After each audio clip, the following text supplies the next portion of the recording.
Os anjos te louvam. Declare assim, ó. Os anjos te louvam.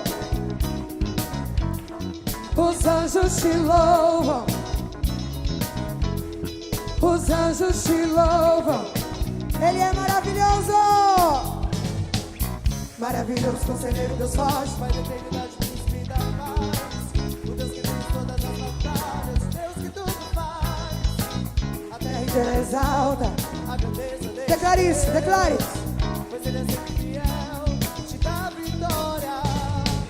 Maravilhoso, conselheiro, Deus forte, Pai da eternidade, príncipe da paz.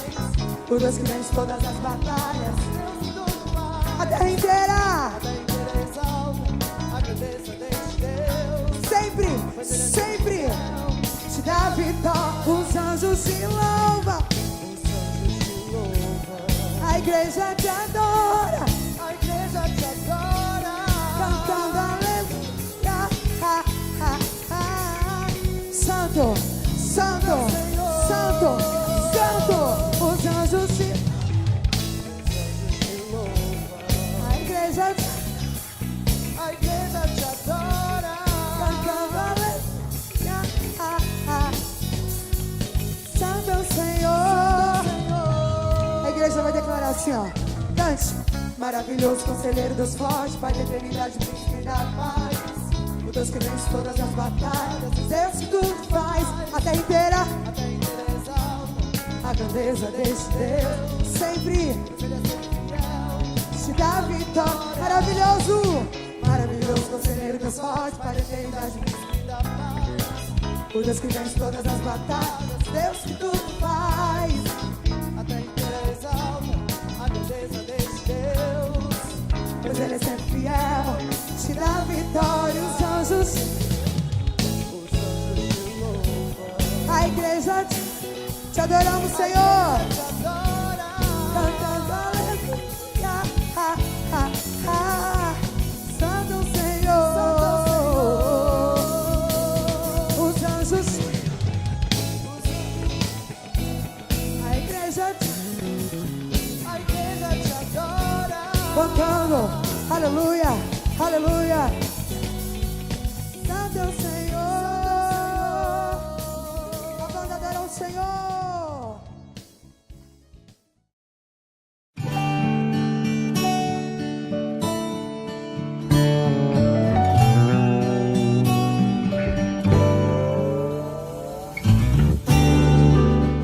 Efésios 3, a partir do versículo 14.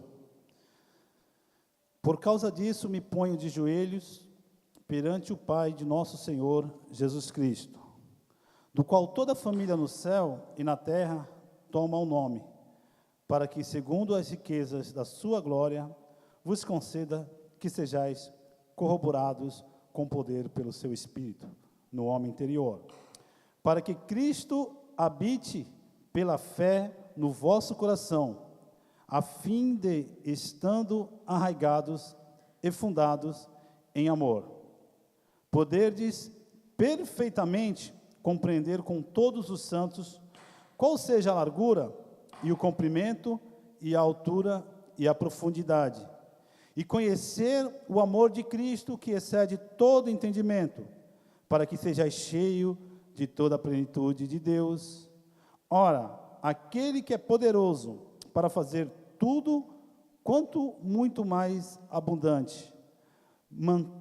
abundantemente, além daquilo que pedimos ou pensamos, segundo o poder que em nós opera.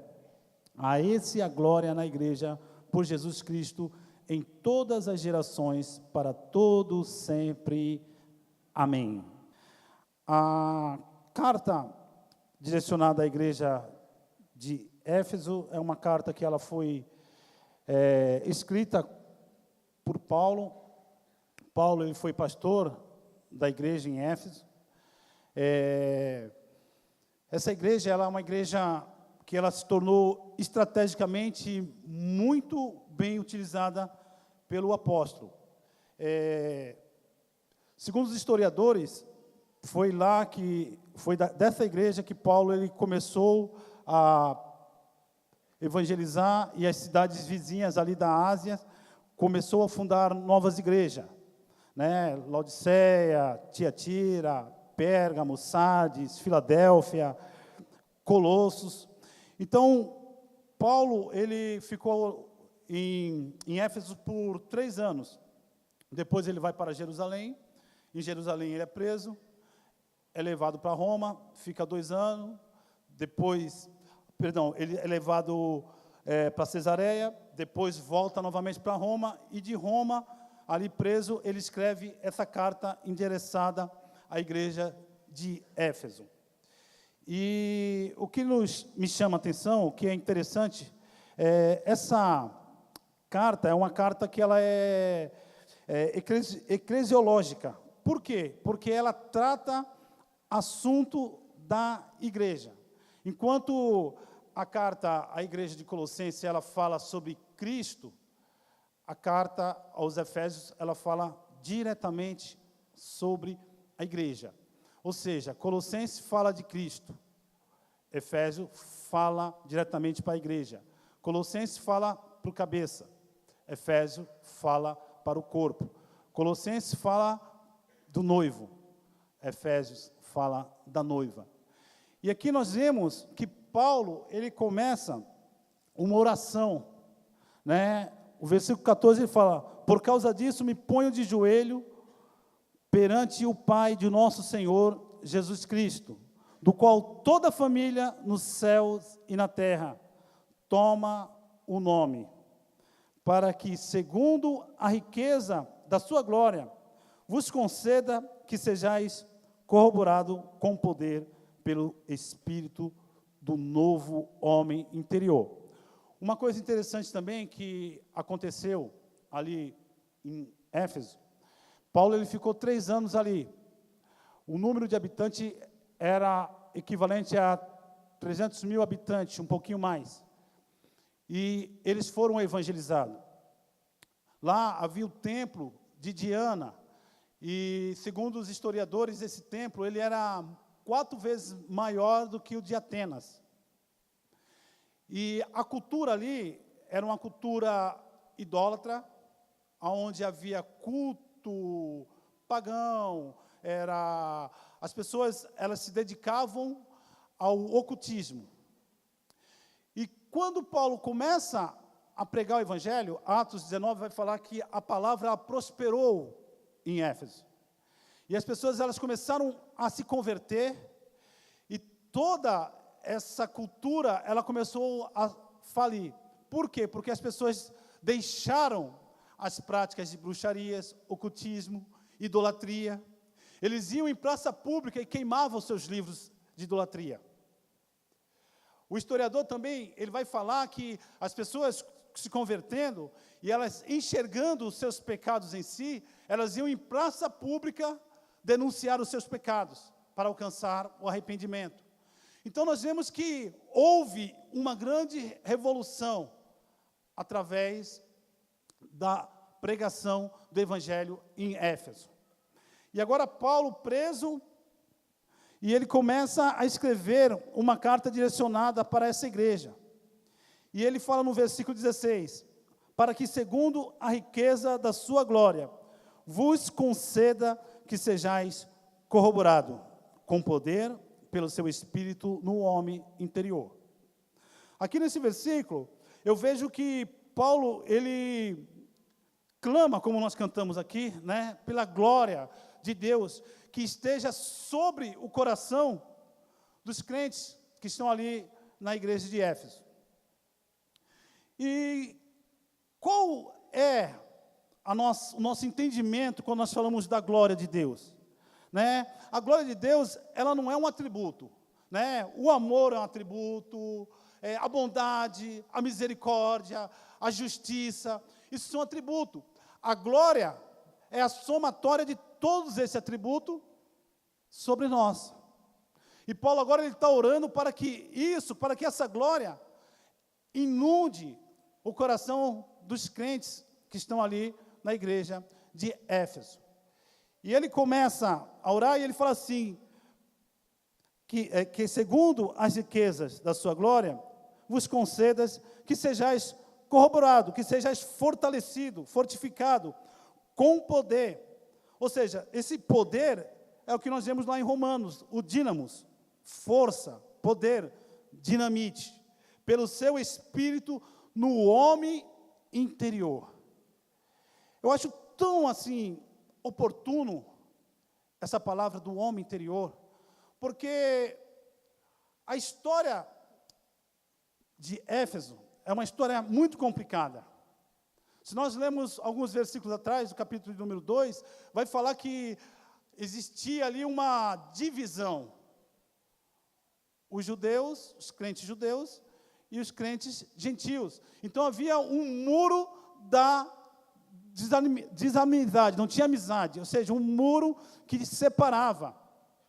Para você ter uma ideia, o judeu, ele não aceitava o gentio.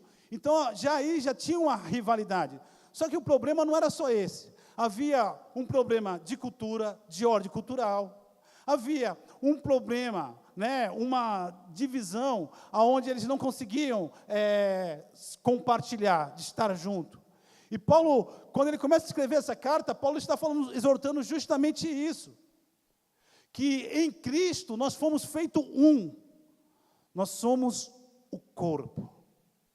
E o corpo, ele opera para o bem.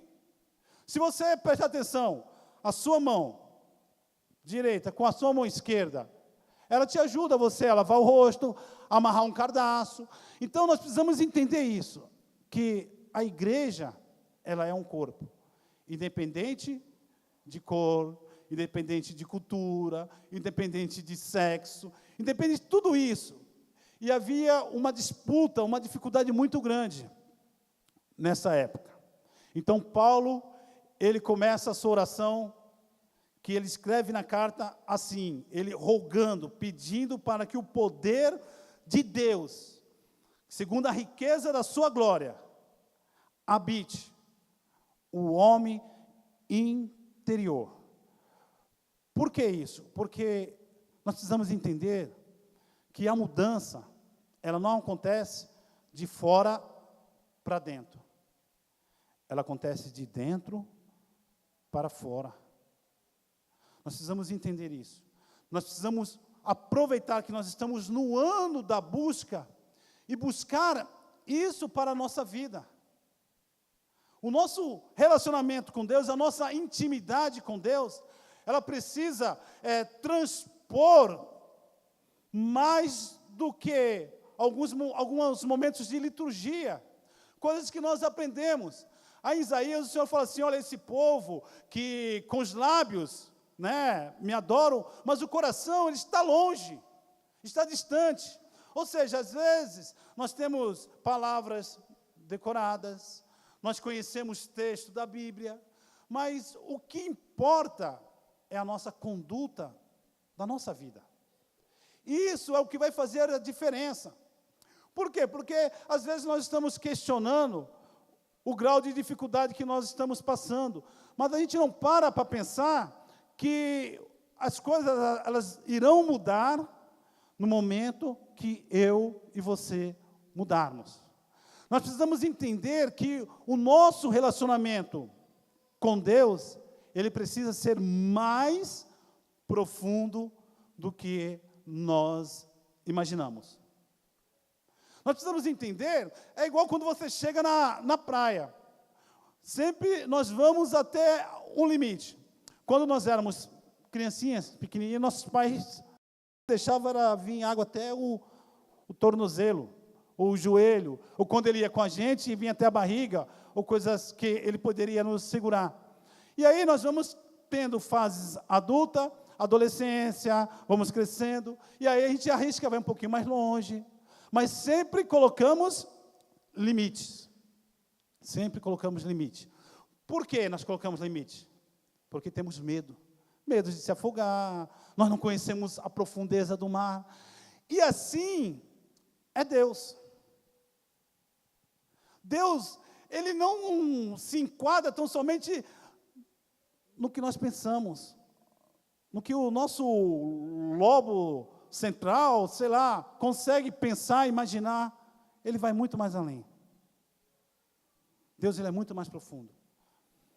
E às vezes nós nos acostumamos com uma vida simples, básica. E Deus, ele está sempre nos chamando para irmos mais além. E mais profundo. E aí é onde entra o desafio. Por que o desafio? Porque eu preciso confiar para que eu possa ir. Eu preciso conhecer para que eu possa obedecer. Nós falamos muito em obediência, nós falamos muito sobre obediência. Mas às vezes, a maior dificuldade de nós obedecermos é porque nós não conhecemos. Às vezes, o nosso relacionamento com Deus, ele se fecha igualmente um relacionamento que nós temos com um amigo, com o pai, com a mãe. E nós levamos a essa medida. Mas com Deus, nós precisamos ir além. Nós precisamos ir mais profundo. Eu ouvia um irmão, ele é físico e matemático. E ele estava explicando, né, que os colegas dele na faculdade ficavam tirando sarro dele e falando sobre o Big Bang, foi uma explosão, foi isso e aquilo. Daí ele fez a seguinte pergunta: se você pega um gás e libera no ar, o que acontece? Ele expande ou ele comprime? O gás ele vai expandir, vai embora, né? Se você pegar uma bexiguinha cheia de gás, ela vai, né? Então, isso. Agora, olha para a estrela. A estrela, ela é feita de gás. E por que ela não expande, ela não vai embora? Ela está no lugar que Deus colocou. Ela está no lugar que Deus ordenou. Isso é poder de Deus. Esse é o Deus que nós cantamos, que nós dizemos que amamos e que nós seguimos. Mas às vezes nós estamos seguindo aquilo que nós não conhecemos verdadeiramente. Às vezes nós estamos cantando para alguém que nós não conhecemos. Nós estamos parecendo o povo ali, quando Paulo ele chega no Aerópolis. Ali colocaram uma placa e falaram assim: olha, ao Deus desconhecido. Por que eles fizeram isso? Porque eles eram muito supersticiosos. Então ali eles cultuavam a vários deuses. E sabe qual era a mentalidade deles? Que todos os deuses eram ruins, maus. Então vamos fazer o seguinte: vamos colocar ao Deus desconhecido, porque se porventura nós esquecemos de algum Deus, está lá, o Deus desconhecido, nós não vamos sermos punidos. Às vezes nós fazemos isso. Nós criamos um ritual com medo de punição, com medo de sermos punidos.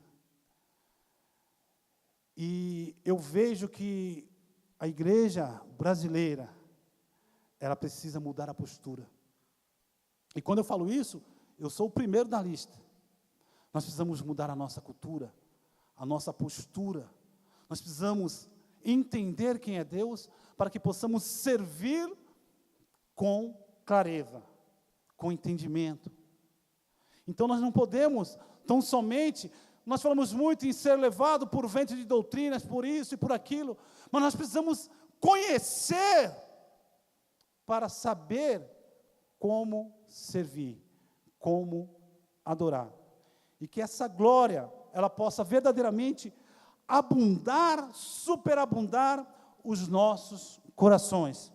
Que quando nós olharmos para Deus, quando nós pensarmos em Deus, tudo que nós formos fazer para Deus, que haja um sentimento de excelência, porque Ele é Deus.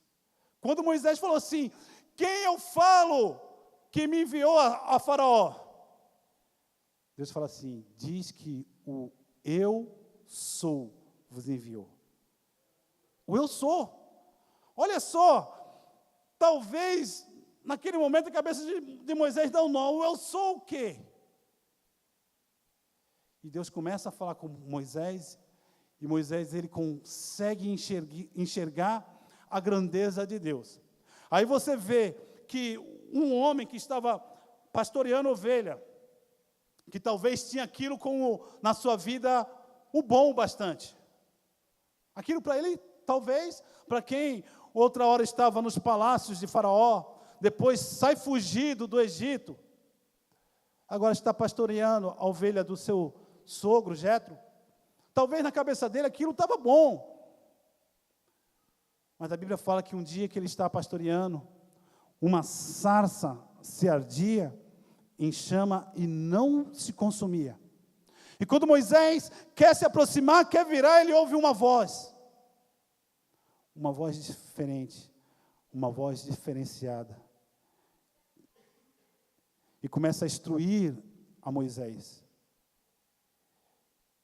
E agora um homem que saiu perseguido do Egito, ele volta para o Egito com uma autoridade, pedindo para que o faraó libertasse o povo hebreu.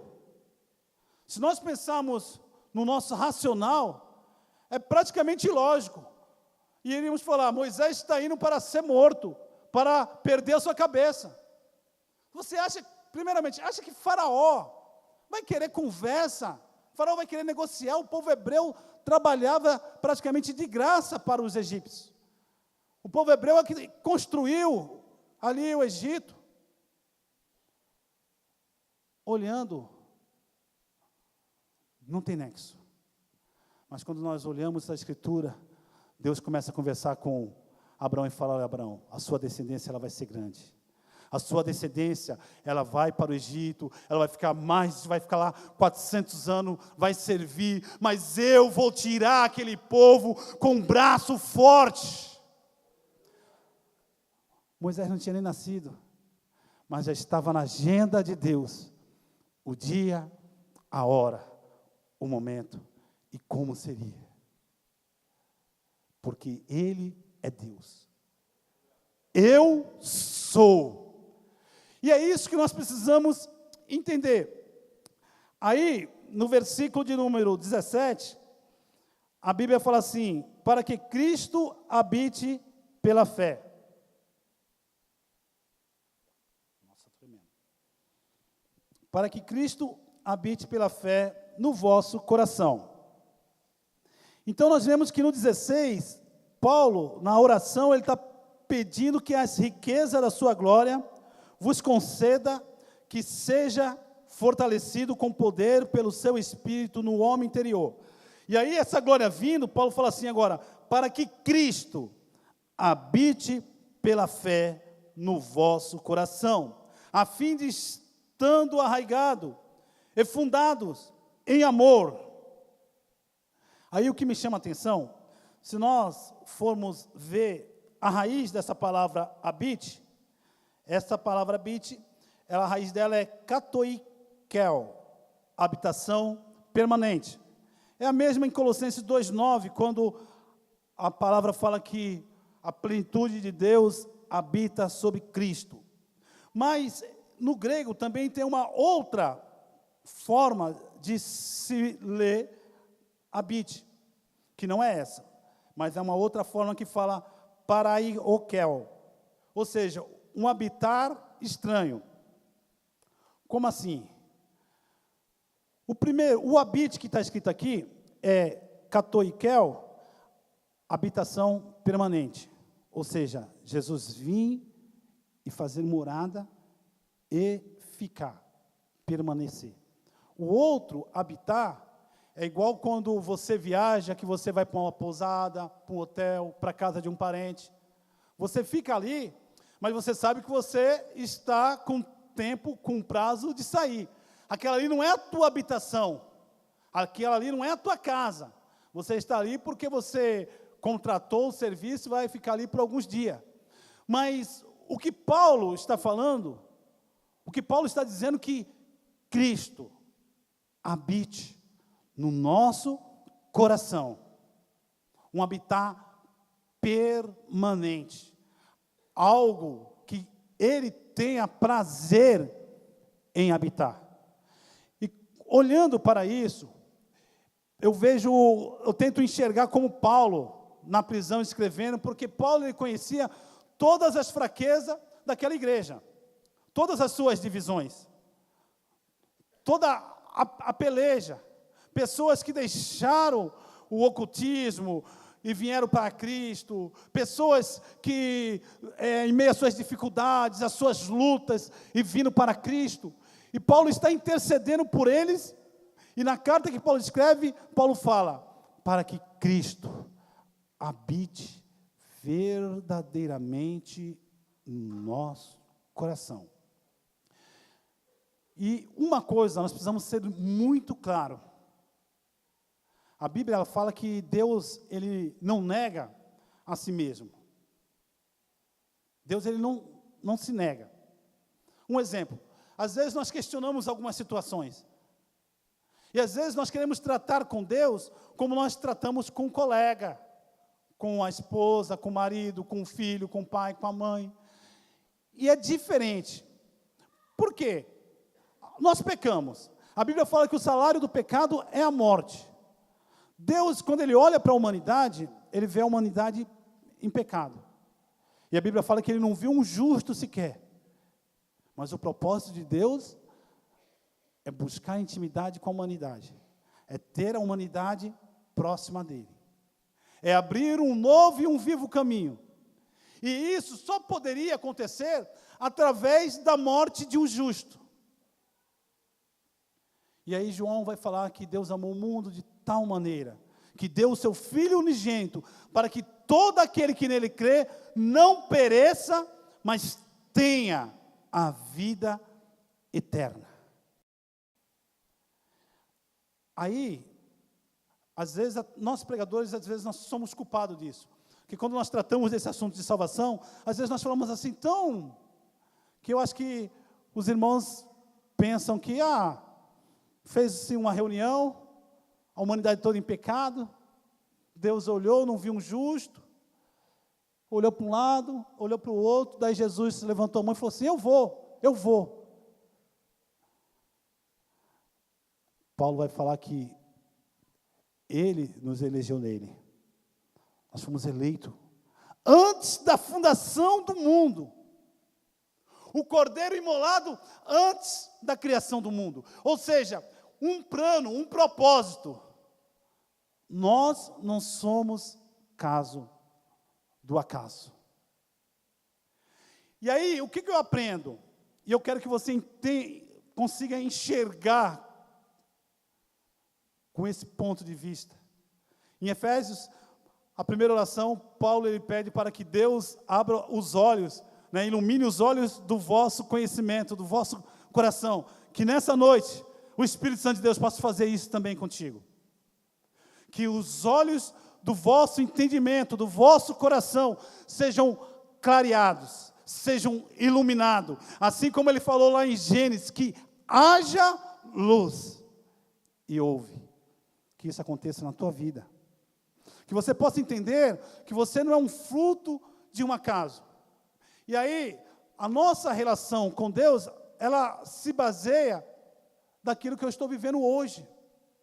Se eu estou passando dificuldade agora, eu não posso até não falar, mas eu penso que Deus não está me olhando.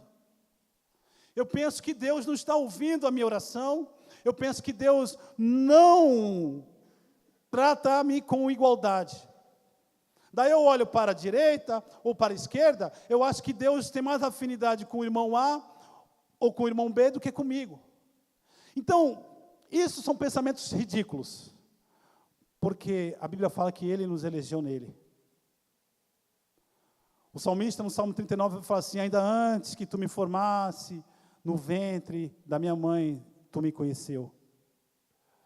Jeremias, o Senhor fala, Jeremias, ainda antes que tu nascesse, as nações eu te dei por profeta. Ou seja, Deus ele nos conhece, não é de agora. Talvez você se queixa, a minha vida não é boa, eu não tive uma infância boa, eu não tive uma adolescência boa, eu casei e não deu certo, me separei, aonde Deus estava nisso? Não foi isso que o pastor leu? que os nossos inimigos ficam perguntando: onde está o teu Deus? Sempre esteve no mesmo lugar, porque Ele é Deus. Ele sempre esteve assentado no seu alto e sublime trono, e ponto. Sempre esteve lá. O mundo não existia, mas Ele estava lá. Estava conversando com a Rosana de manhã. Quando a gente olha para a criação, Deus não precisa de nada disso. Deus não tem necessidade de nada disso. Ele é Deus.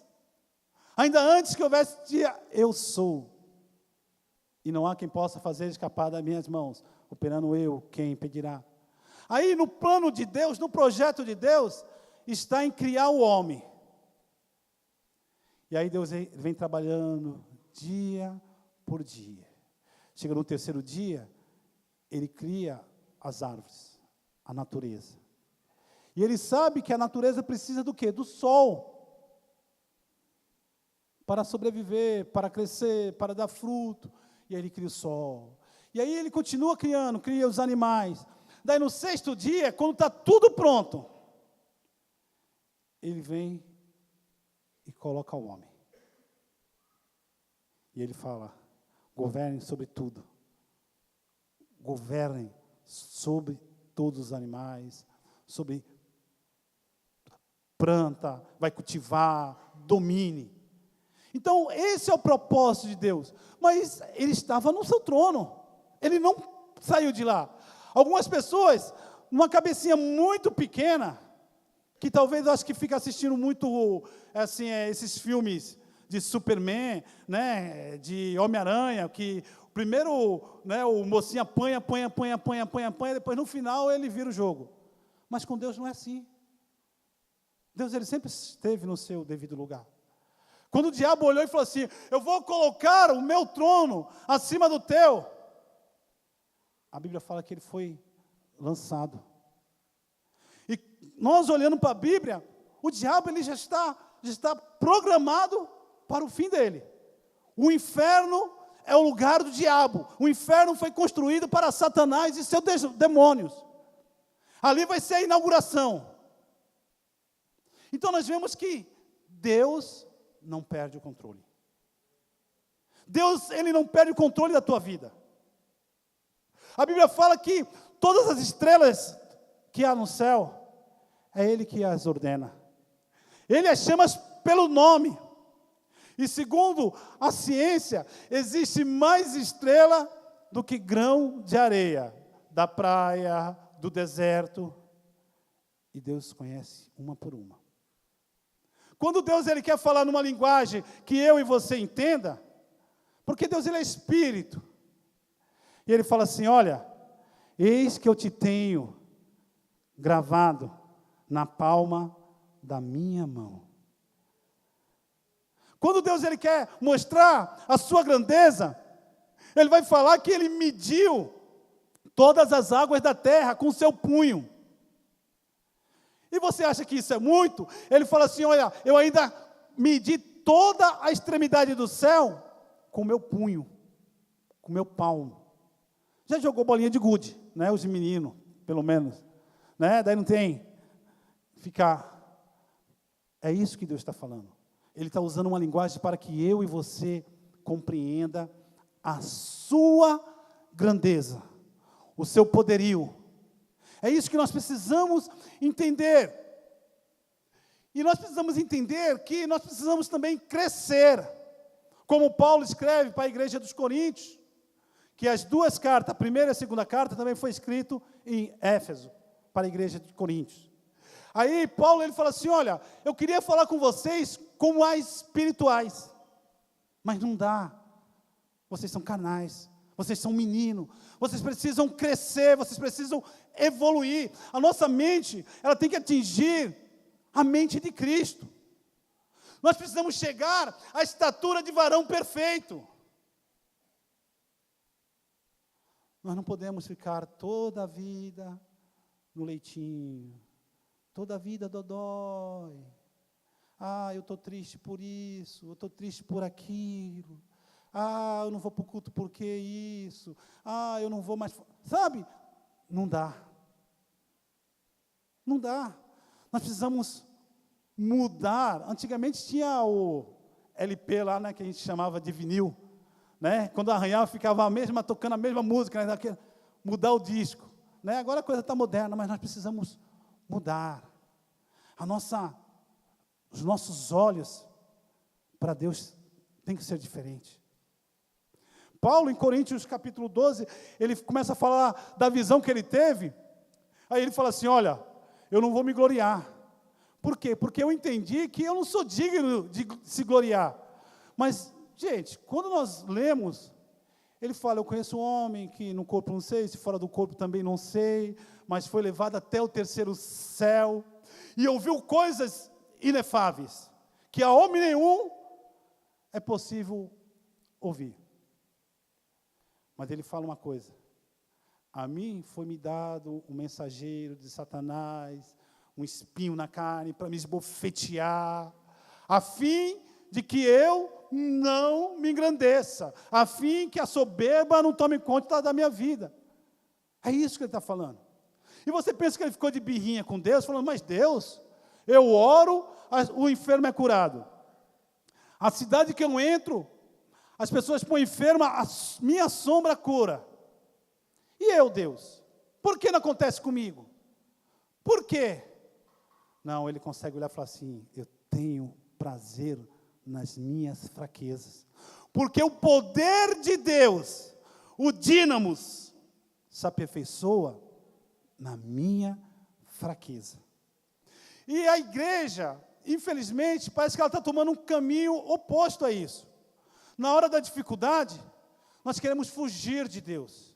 Nós queremos estar distante e longe de Deus. Como se Deus fosse o maior culpado. Como se Deus fosse o culpado de nós passarmos por dificuldade. Falei da criação. O homem tinha o direito de dominar sobre tudo. A partir do momento que o homem pecou, ele perdeu esse direito. Se nós olharmos a nossa vida, o nosso destino era o inferno. E quando eu falo inferno, nós precisamos entender que eu não estou falando de dormir, morrer, dormir e acabou, não. Como algumas pessoas pensam, né? Ah, é melhor morrer do que... Não. É eternidade, consciência, ser atormentado, ranger de dente e plantear. É essa visão que nós precisamos entender. Nós não podemos ser enganados pelo diabo. Nós precisamos ser muito mais espertos, porque nós temos o Espírito de Deus. O Espírito de Deus, ele habita em nós. Daí a carta ao Romanos, capítulo 9, fala assim, se é que o Espírito de Deus habita em vós. Então, são perguntas que nós precisamos dioturnamente fazer. O Espírito de Deus, Cristo, habita. Porque Cristo não vai habitar em qualquer lugar. Não tem como negociar. E Ele veio para morar, para habitar. Não é para passar uma temporada. Nós não podemos lidar isso como se fosse momentos de férias, que alguém vem, fica ali um tempinho e depois vai. Isso não pode existir na nossa vida. Nós precisamos ter o Espírito de Deus continuamente sobre nós, habitando, fazendo morada, um habitar permanente, e não um habitar que vem, passa algum momento e vai. Isso acontecia no Antigo Testamento, que as pessoas eram tomadas pelo Espírito Santo, mas depois ele ia embora. Agora, a Bíblia fala que ele veio fazer morada, habitar em nós, estar em nós. Então, para isso, precisa ter um posicionamento. Não tem como falar, o Espírito Santo de Deus vai vir habitar em mim, Cristo habita em mim, se nós não nos posicionar. E o posicionar é ter atitude mesmo. É olharmos para dentro de nós e ver o que está errado. E falar, Deus, eu preciso mudar. Eu não posso continuar desse jeito. Eu não posso ter uma vida que uma hora eu quero Cristo e a outra hora eu não quero.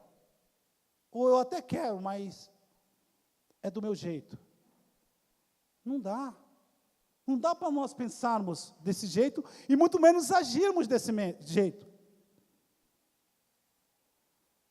Como escaparemos nós de uma tão grande salvação? Como? Versículo de número 17 ainda. A parte B fala assim: estando arraigados e fundados em amor.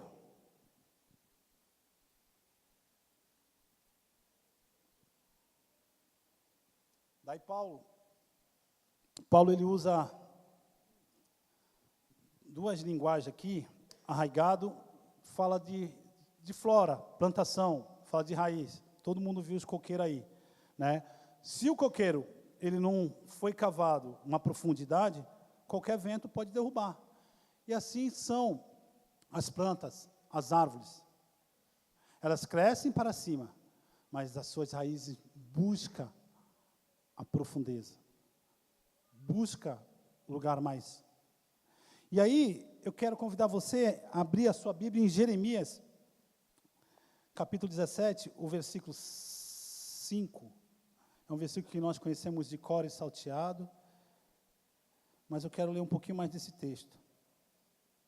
Quando nós falamos de estarmos arraigados, de estarmos profundamente em Cristo.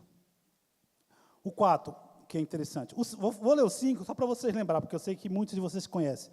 Assim diz o Senhor: maldito o homem que confia no homem e faz da carne o seu braço e aparta o seu coração do Senhor. Daí, o 4, ele é interessante. Por quê? Porque esse texto está falando de Judá, né, do pecado de Judá. E aí, o 4, o Senhor fala assim, ó: assim, por ti mesmo, te privarás da tua herança que te dei. Olha só, a atitude da tribo de Judá, Deus está falando, olha, por ti mesmo, escolha, posicionamento, por ti mesmo, você está perdendo a sua herança, por ti mesmo. E aí ele continua: e far-te-ei servir os teus inimigos na terra que não conheces, porque o fogo que acendeste na minha ira arderá para sempre. Assim diz o Senhor: maldito o homem que confia no homem e faz da carne o seu braço, e aparta o seu coração do Senhor. Porque será como a tamargueira no deserto, e não sentirá quando vem o bem. Olha que situação, hein? Por causa da escolha de Judá, não vai sentir quando vier o bem. Aí, é isso que nós precisamos nos perguntar. Porque às vezes nós olhamos e parece que está chovendo na horta de todo mundo. E na nossa não chove. Por que será? Por que chove na horta de A, de B, e na minha não chove? E o 7, ele fala assim: bendito o varão que confia no Senhor, e cuja esperança é o Senhor, porque ele será como a árvore plantada junto às águas, que estende as suas raízes para o ribeiro, e não receia quando vem o calor, mas a sua folha fica firme, e no ano de sequidão, não se afadiga, nem deixa de dar fruto. Interessante isso. Não se fadiga e não deixa de dar fruto. Uma árvore frutífera plantada, qual é o propósito? Qual é o propósito? Dar fruto, fala aí. Qual é o propósito? Dar fruto. Deus está falando para a árvore? Não, está falando para Judá. O que eu quero que você entenda aqui? Teus olhos estão iluminados. Os olhos do teu coração estão iluminados. Do teu conhecimento estão iluminados. Eu quero que você entenda que todos nós temos um propósito. Quando ele está falando dessa árvore, ele está falando, olha, Judá, Eu te chamei com um propósito. Ele está falando, olha Maria, olha Pedro, olha João, o José. Eu te chamei com um propósito. Eu te chamei com um propósito. João vai falar que nós somos enxertados. E nós precisamos dar frutos. Nós precisamos frutificar. Nós não estamos somente de enfeite. Você não se planta uma árvore frutífera só por enfeite. Com um propósito. Então é isso que nós precisamos entender. Outra pergunta que eu preciso olhar para mim e fazer. Eu estou dentro do propósito de Deus? Os meus passos, caminha pelo caminho do Senhor. As minhas mãos toca e faz aquilo que é o propósito do Senhor. Da minha boca saem palavras que são palavras direcionadas dentro de um propósito do Senhor. Por que será que Paulo, em 3 anos, conseguiu evangelizar uma cidade de mais de 300 mil habitantes? Por que será? Porque ele estava dentro de um propósito. E às vezes nós questionamos, Deus, Cubatão não muda. Deus, o país não muda. A igreja que é quase 43 milhões aí, qual é a diferença que nós estamos fazendo nessa terra? Qual o efeito de nós, igreja? Jesus falou assim, olha, não se pega uma candeia e se esconde debaixo da cama. Por quê? Não é esse o propósito. O propósito é estar num lugar alto, para que todos vejam e tenham uma direção, seja iluminado. A mudança, ela acontece naqueles que têm um coração governado por Deus. É aí que acontece a mudança. É aí que vai acontecer a mudança. E que os teus ouvidos espirituais estejam muito abertos para ouvir isso que eu estou falando. Eu não falo por mim, mas eu falo pelo Espírito de Deus. Para que amanhã você fale assim, eu não sabia. Fiquei para trás. Não. Deus, quando olha, Ele olha todo mundo igual.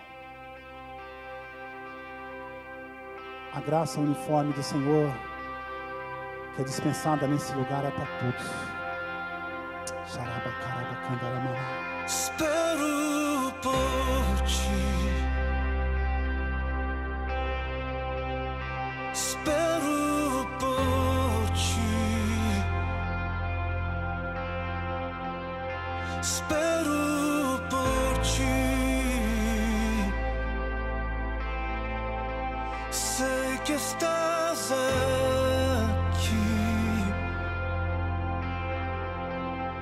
Espero por ti. Espero por ti. Espero por ti. Sei que estás aqui.